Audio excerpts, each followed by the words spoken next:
No pressure. The entire synodal process relies on you. There's absolutely no pressure, nothing to worry about.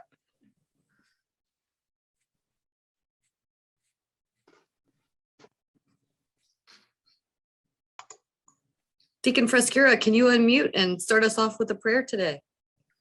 Certainly. I thought we could start off with a prayer for the Synod. If you have a copy, feel free to join in. In the name of the Father, Son, and the Holy Spirit, amen. We stand before you, Holy Spirit, as we gather together in your name.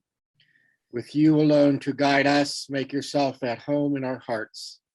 Teach us the way we must go and how we are to pursue it. We are weak and sinful. Do not let us promote disorder. Do not let ignorance lead us down the wrong path, nor partiality influence our actions. Let us find in you our unity so that we may journey together to eternal life and not stray from the way of truth and what is right. All this we ask of you, who are at work in every place and time, in the communion of the Father and the Son, forever and ever. Amen. Amen. Thank you so much. And thanks everybody for jumping on. Seeing a lot of great and smiling faces there. Thank you very much for your participation in this. I'm just going to review a couple of housekeeping notes so that everyone is aware of the who, what, when, where, why, and how. The first thing I want to show you is the Synod on Synodality Town Hall meeting schedule. So you can check and see, what your location is and the time of your location. Our first one kicks off next Wednesday, February 2nd at St. James Parish in New Alexandria. We tried to make that a little earlier for people who didn't want to drive at night. Knock on wood, we'll see how the weather goes and pray about that as well. We move Thursday to St. Bernard in Indiana, and then the following Tuesday and Thursday, we are at St. Rita in Connellsville, and then St. Mary of Our Lady of Guadalupe in Katanning. Then we move the following week, Wednesday and Thursday, to Our Lady of Grace. Really want to thank the folks there. Just have been exceptional. Beth, you're going to let the people in the waiting room in? Yep. Just really been exceptional about trying to help us organize this and have it interpreted for the deaf and hard of hearing. Then we go to the following week. We are in Lower Burrell and then Uniontown. So I wanted to just tell you a minute about the Zoom Town Hall registration. We did have a request by our directors of religious education, and particularly our youth ministry leaders, ask us to make sure we set aside a Zoom listening session specifically for our young people 18 and under.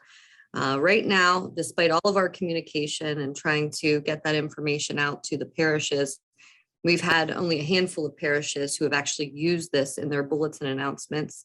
And today we are at one registrant for the Zoom Town Hall for folks who are 18 and under.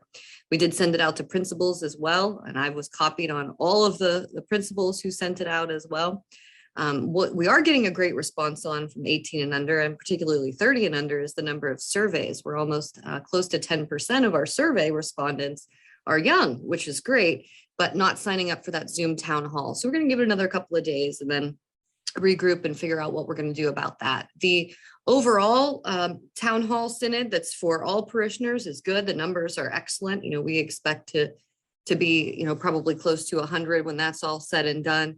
And the Zoom for young adults at 18 to 35 is getting there. We're working on it right now and trying to pull some of those in. So if you have any input on that, or anything that you would like us to try, we would be happy to do that. We just had Monsignor Riffle send out another message to parishes asking them to please use this so that we can get people there for sure. So I'll just move on now. I wanted to show you what our parishes got, the host parishes, and what the agenda is. Okay, so we sent this out to the staff members and the pastors of each of the parishes. And so we'll start with a 30-minute prayer service in the church. So Deacon Frescura, you've seen the format. Do you want to explain it very quickly to everyone, what the prayer service looks like? The prayer service is basically a liturgy of the word. I will be doing all of the homilies at the bishop's request. And then after the prayer service, we will move to the session. Right. So that prayer service we expect will take about 30 minutes. Then we've asked to transition to the social hall for coffee, water, and cookies. Got to get those cookies in before Lent there. And then we asked for basically a seating of small group breakout sessions. So these are between 10 and 15 people in a cluster. So the whole process should take 2 hours. We're going to try to keep everything to 2 hours. So hopefully that explains to you, if you're coming to this, you'll want to come to the church first. Go ahead and enjoy the prayer service, and then we'll transition to the listening session. So I'm going to stop there and go over the facilitator's guide. So all of you will have 2 pieces of paper that we'll email out to you. One is the guide to the town hall meeting, which is up on your screen now. And the other one is your log sheet. So this enables you to very quickly check boxes and make notes while you're listening to what the respondents have to say. That way you're not writing the entire time and trying to keep track of what everybody says. So I'm going to read this for you just so you can follow along. So I'm going to be Father Willie right now, since he's on the side of my screen. Thank you for participating in today's town hall listening session. My name is Father Willie Lechnar, and I work at Holy Family Parish. I volunteered to be a facilitator here tonight because I believe the Synod process is extremely important. And no matter your level of involvement with the church, your ideas, thoughts, opinions, and feelings matter. Bishop Kulik will be making his way around the room or around the Zoom tonight so he can listen to what's being said. I know he is very grateful for your participation. So here's the format. I'll read a passage to you and ask you to ponder a few questions pertaining to that passage. We'll go around the circle and ask for input. On some things you may want to comment, on others you may want to stay silent. But we do ask that you be prudent about the length of your comments so that everyone has the opportunity to participate. I'll be jotting down a few notes as you speak so we can present a final report to Bishop Kulik. So let's begin. Here's topic number 1, the mission of our church. Last year, a 12-year-old girl from Irwin made a decision to become Catholic. She'd not been baptized, but started to spend more time connecting with the church after suffering devastating losses. In the span of 6 months, she lost her puppy, her great-grandfather, and her mother. Her mother had been in addiction recovery for 4 years when officials believed she died accidentally from a combination of prescription medication and an enlarged heart. The church gave her a much-needed closeness to God and a network of support. Another parishioner from Indiana County lost her daughter and unborn grandchild to domestic violence. She chose to turn her pain into purpose, answering a call to create a new and unique ministry. She now collects wedding dresses that are sewn into baptismal gowns for babies who may not be able to leave the hospital for their baptism. The church helped her to open her heart to forgiveness and to answer a calling to use her talents to help those in need. So those are the examples that you'll give, and then you'll ask, do you belong to a church and what does it mean to you? So you'll let that question go around the circle, ask what church they're from and what it means to them. Then we're going to say, please describe the church's mission. So we're interested to hear what they have to say about mission, and do they know it, and can they explain it? And then, do you think the next generation of Catholics know the church's mission? Why or why not? So let me share with you now the facilitator log sheet so you understand how you can track this. So up on your screen, Kevin Fry, does it say facilitator log sheet on your screen? Can you see that? Okay, great. So you'll have your town hall location, your facilitator name, and the number of participants in the group. And then here you go. Do most people in your group belong to a church? Yes or no? And then if you want to make any notes and say, interestingly enough, there was a member of the Jewish community here. Interestingly enough, there were 2 Methodists here. Just make some notes. What is the church for you? So here I gave you, we did a practice one of these, and these were the answers that sort of teased out consistently. So here you can check, maybe they'll mention some of these things, maybe they won't. You can jot down other notes of what the church means to them. Some people might share personal examples, personal stories, things of that may be personal to them about loss or loved ones. And certainly, we'd love to hear those too. Do most people know the mission of our church? Yes or no? Make some notes about that. And does the next generation know the mission? Why or why not? So again, we teased out some answers here that are probably most likely to come out about, and then you can jot down as little or as many notes as you want. So I'm going to stop there and ask if anyone has any questions. Are you following the process pretty well? Jan, I just had a quick question. So when you started this, you said go around the circle and ask, get their responses. So are we wanting to get every person to speak, or do I just say, okay, does anybody have any comments in general? How would you handle that? Right. So I would say, I'm going to open it up now. What is the church for you? And then let them talk about that. But you absolutely are going to have to engage people. When we did our practice one, I absolutely had to turn over and look at this person and say, what's the church for you? We can't expect that every person is going to, jump up and be willing to share. So I would definitely recommend eye contact and asking people to engage that way. Does that sound all right? I mean, what I don't need, okay, you go, now you go, now you go, now you go. I certainly don't need that. But okay, just remember, this whole topic has about 20 minutes, and Cliff and I will be at every single one. So Cliff, maybe raise your hand. Cliff's our executive editor. So Cliff and I will be saying, okay, you have about 5 minutes left on this topic, 5 minutes on this topic. So you're going to want to, continue to move the conversation along. We don't want to spend the first 20 minutes all on what the church is for you. We want to be able to get to the mission oriented questions as well. Christina is asking, are we both facilitators and note takers? Yes, you're both a facilitator and a note taker. Yes. Thanks. Good question. Any other questions? Jennifer? Yes. Yes to who? Go ahead, Father Willie. Okay. This past weekend, I had a number of people with the survey that they were given. There seems to be some uncertainty among, especially a certain age of parishioners. They're hearing the word church, and there's not one disclaimer that says, no, not your parish, the church. When many of the people hear the word, what does your church mean to you? They automatically think parish. Is there, how do you suggest that we just clarify that, like in advance, or if it's brought up, what's your recommendation? Right. So actually it is clarified on the survey, and we can take the survey discussion offline if there's specific questions about the survey. Right. But if you go into, let me go back to a facilitator guide here. Okay. So we can certainly change this. Do you belong to a church or a parish? And what does that mean to you? But I think we have to leave the church's mission, Right. Their overall mission. That's fine. But just so that they know that there's a difference, because many of the older folks, even if they read it, that it's the first time that they're ever hearing that, in some cases. So that it just saves a little bit of clarification, Jen, may I interject? Father Willie, this is Deacon Dan. Yeah, Dan.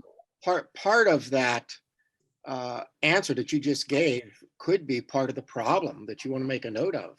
Right. That identifying with church means identifying with parish, not seeing the big picture. That could be part of the issue that comes up. Yeah. I've already seen that here, just from some folks who were just asking, and they just wanted to make sure they understood what was church. And,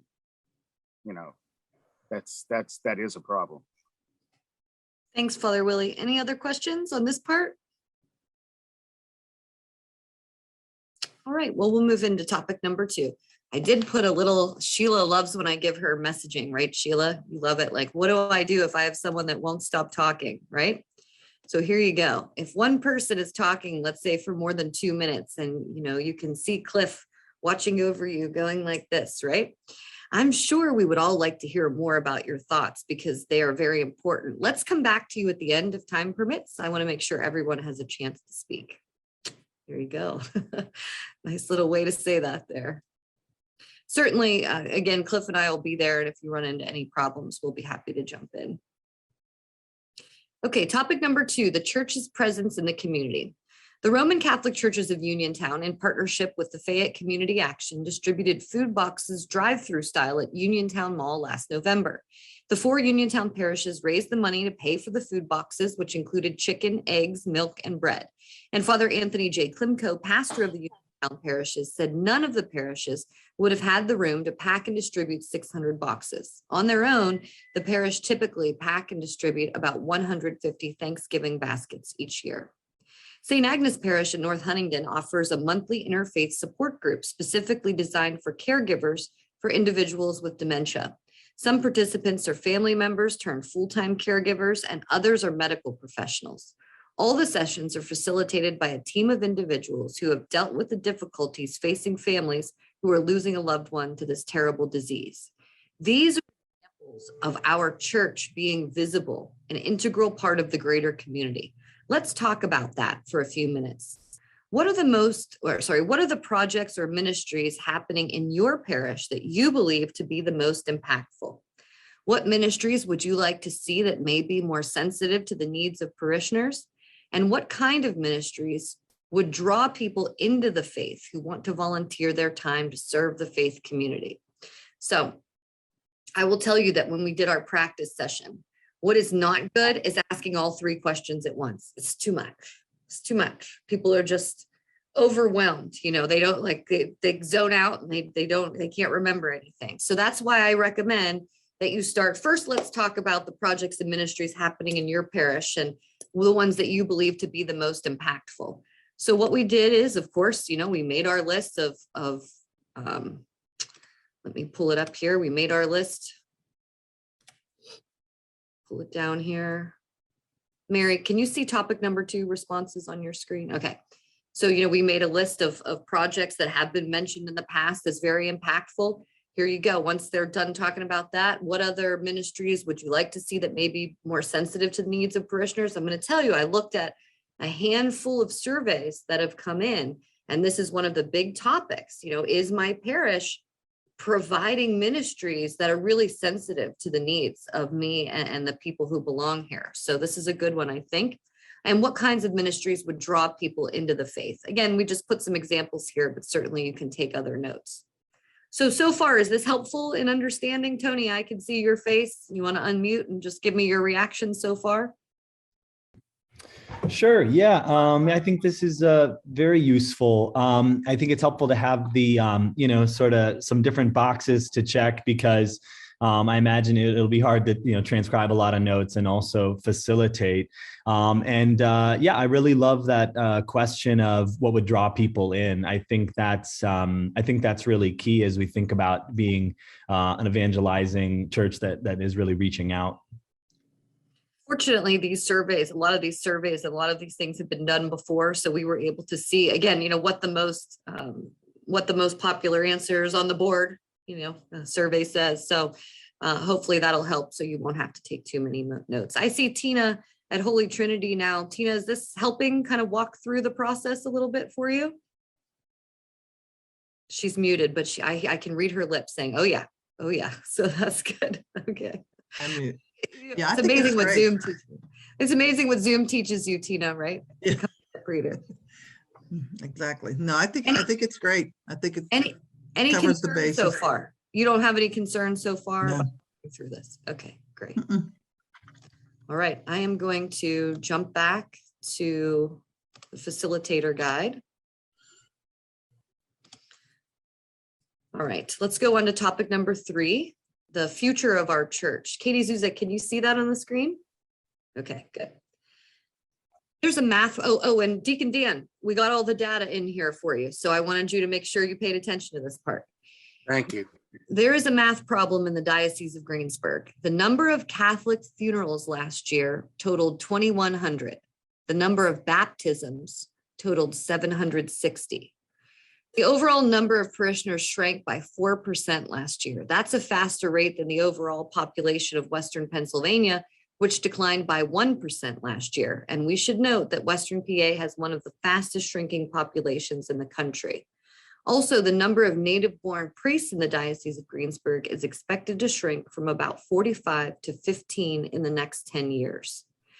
In many dioceses around the country, the story is similar, particularly in the wake of both the clergy abuse crisis and COVID-19.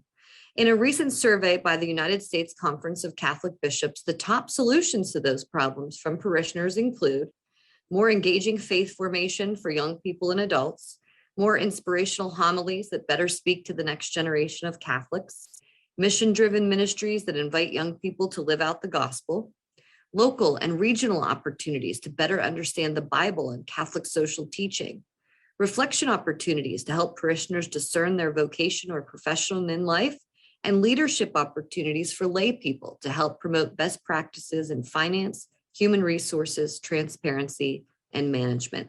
So what are your thoughts on these possible solutions? Specifically, what would prevent young people from leaving the church?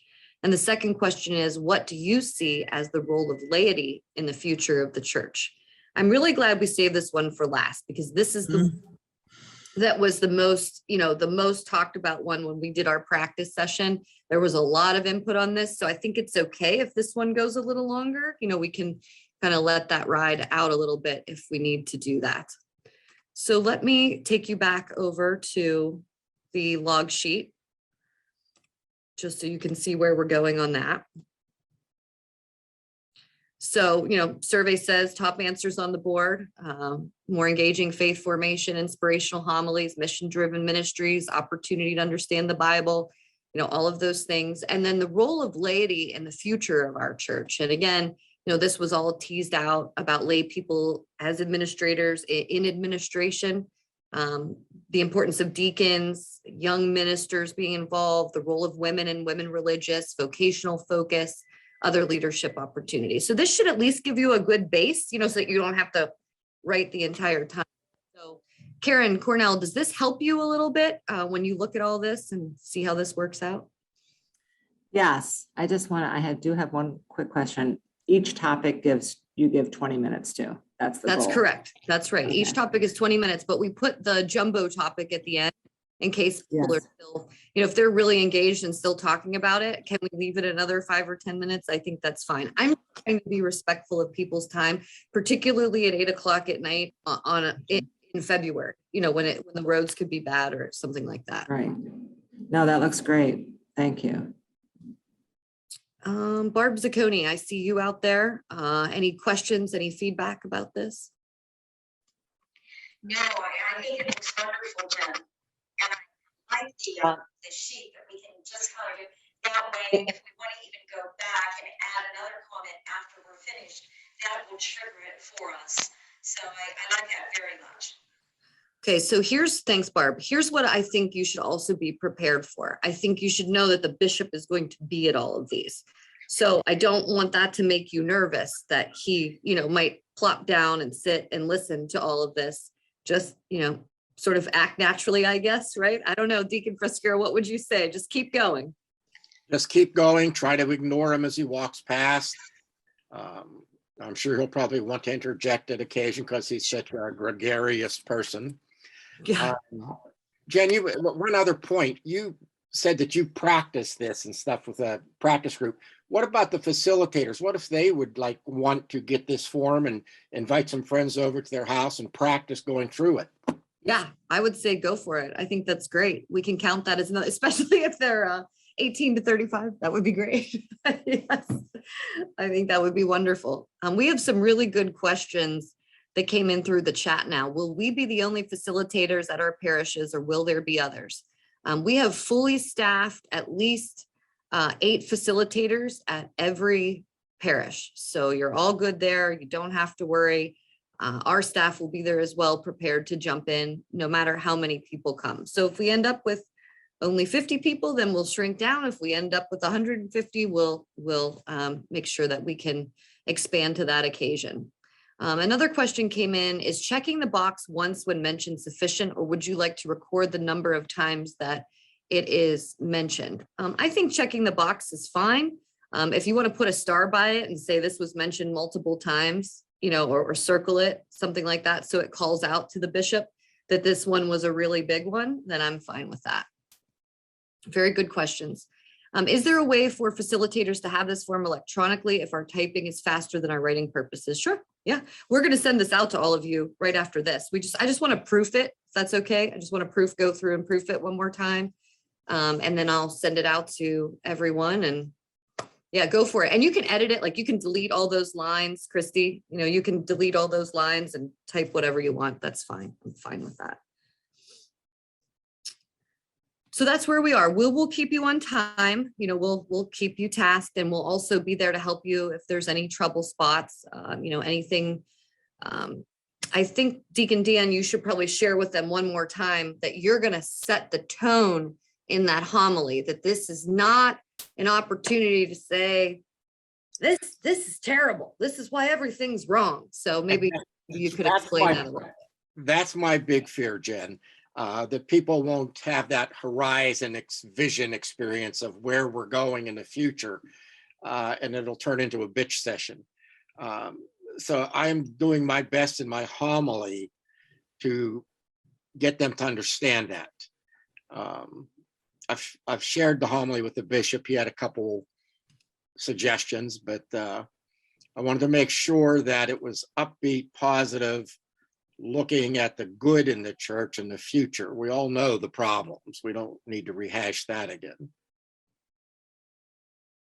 Yes, so hopefully that will set the tone. But inevitably, when we did our practice session, it did move into the, these are all the things that are wrong. And that's, that's going to happen. But maybe if we as facilitators can say, I'm glad we're able to categorize what the major issues are, but could we speak about them in terms of opportunity? What are our opportunities here? If we had an opportunity to better catechize, if we had an opportunity to better reach the community, how could we do that? So, look at things in terms of opportunity. I'm going to throw it out to Ryan Coyne. Ryan, I know you've been in contact with me multiple times because you haven't been able to make a meeting here and there. So this is your first overview of the Synod. You feel comfortable with what we just showed you, and any questions we can answer for you? No questions, but I'll comment. I do feel comfortable. I think the questions are good.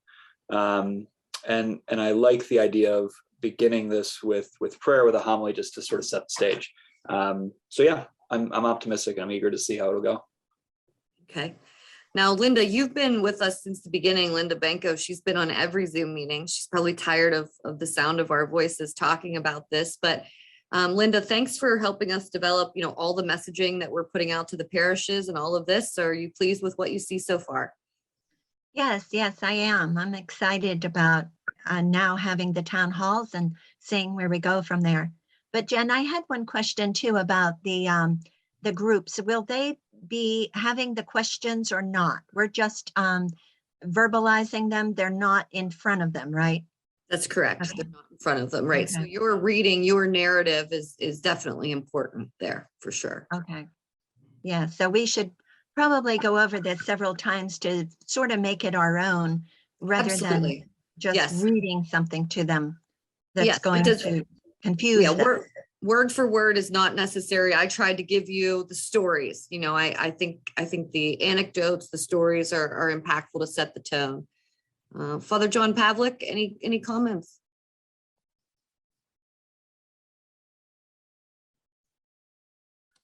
No, I continue to be excited about the process. I'm looking for good things to come from it. The reaction this weekend to taking the survey was overwhelmingly positive here. So I think we're heading in the right direction. I don't know what we're going to find in the town meetings, but I'm looking forward to the opportunity to engage people. So let's see where we go with it. I mean, I think we can touch some of the negativity, but let's not dwell there. Huh? Absolutely.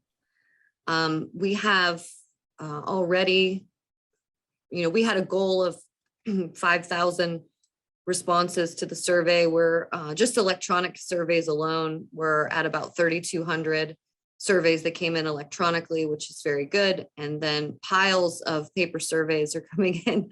So we have the team ready to assemble and enter those surveys manually. So, I mean, if we could get closer to 10,000 input, I think that would be really fantastic.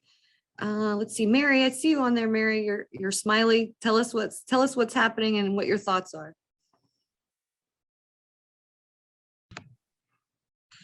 I just think a lot of people are going to be very encouraged, particularly that the bishop and your team will be there for all of these, because it's one thing to say, we want to hear you and really listen to what you have to say, but for you to be physically present there, I think it's just that's going to set the tone in and of itself to say, we care enough to actually come and hear about what you have to say. So I'm excited about it.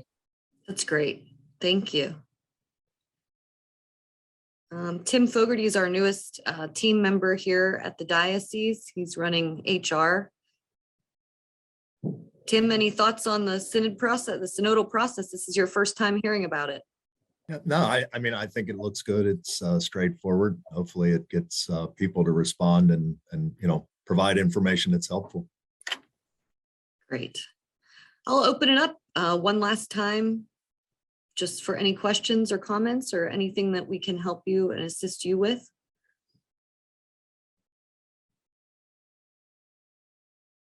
Okay, class dismissed then. You're all set. So give me just one more time to go over. We just want to proof this one more time and then we'll get it out to everybody. We're also going to send out the recorded link to this meeting for the facilitators who weren't able to make it.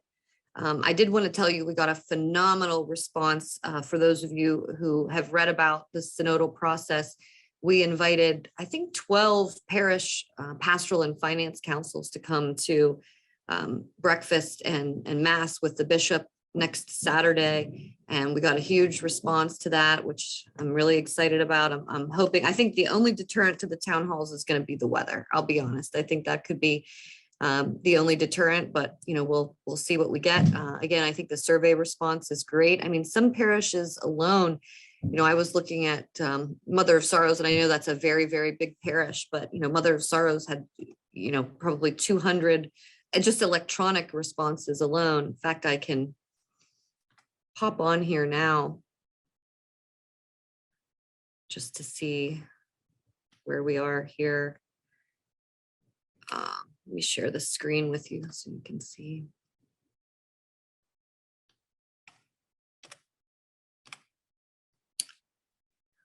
See if you're able to see. I know it's probably teeny tiny here, but where all the survey results are. You can see Central Greensburg, Blessed Sacrament had 130, Our Lady of Grace had 86. And this is just online, this is just one weekend. So we're still pushing it out there where they need to be, but I think it's pretty good. Pretty happy with that. Thank you all. Now, I will tell you, check your emails for weather delays, check your emails for any updates or anything like that, so we can get that information out to you. And if you have any questions, certainly just pop back an email. We're all very connected and we can do that for you. Cliff, am I missing anything? Is there anything else that you want to tell us? No, let's just hope for good weather, and we're excited to see all of you too. Katrina Coleman asked the same thing about a plan for cancellations and rescheduling in case of inclement weather. Again, we'll have to rely on social media to cancel. And then, yes, we would reschedule. Chris, I wanted to tell you, Katrina, Deacon Dan and I went, as soon as we jumped on the USCCB Zoom about the synod, they said, guess what? We've pushed back the synod due date, the synodal process due date by 5 months. You don't have to have your materials in until September. And this is after we sent out these are the parish town halls. This is the survey. You have to do it this weekend. We're getting all this. So I talked to the bishop and he said, you know what, just keep it on the schedule. But I will say that if we're delayed by weather, I now feel that we have a lot more time. We don't have to have the report prepared by March. So if we had to push that town hall, definitely. Well, and Jen, that's kind of why I was asking, because I knew the deadline was pushed back. Our National Federation for Catholic Youth Ministry is actually releasing a ton of resources after our annual membership meeting, the first week of February. And so they're releasing all kinds of content for youth ministers to do a synodal, the part with youth, because we're talking about like the youth not participating. And And so like those materials for youth ministers aren't even going to be published for like another couple weeks. So Yep. So we'll have more time to work with you specifically and your group specifically on getting their input. That's why I'm not super concerned if we need to, cancel that Zoom town hall. It just might be like too intimidating, too big, for the kids. And if we can localize it a little bit more, I think we're on the right track there. Hey, Jen, this is perfect timing because Ash Wednesday is late and people want to do something. They're going to be looking for fish fries and stuff. And now we're going to bring everybody together and listen. I think the timing's perfect. Yeah, it's just the weather, Mike. You know how that can be. And I mean, it wasn't ideal. But first thing they said as soon as we jumped on the Zoom after we had said everything else. That's okay. All right. Well, thanks everybody. God bless. We'll see you starting next week. Thank you.